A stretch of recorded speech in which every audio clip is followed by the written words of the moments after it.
பறக்கும் தட்டு. அதில தான் ஏலியன்ஸ் வருவாங்க அப்படின்னு நம்ம படங்கள்லலாம் காட்டுவாங்க. அந்த மாதிரியான ஆப்ஜெக்ட்ஸ் உண்மையா இருக்கா? இல்லையா? அப்படின்றது தான் அ அ அங்க இருக்கக்கூடிய பார்லிமென்ட்ல எழுப்பப்பட்ட கேள்வி. இந்த கேள்விக்கு ஒரு டிஃபென்ஸ் மினிஸ்டரா ஷிகேரு இஷிபா என்ன சொல்லியிருக்கலாம் அப்படின்னா, ஒண்ணு ஆம்னு சொல்லியிருக்கணும், இல்ல இல்லைன்னு சொல்லியிருக்கணும்.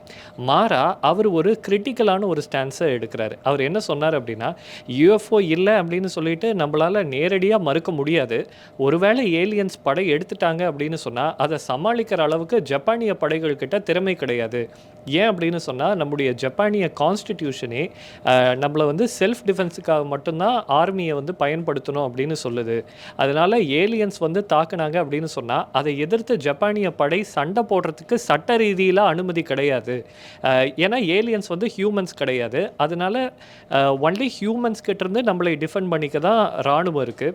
ஏலியன்ஸ் ஹியூமன்ஸ் கிடையாது அப்படின்றதுனால சட்ட ரீதியிலாகவே ஜப்பான் படையால ஏலியன்ஸ் எதிர்த்து சண்டை போட முடியாதுன்னு சொல்லி ஒரு பயத்தை வந்து அவர் கிளப்பிட்டாரு.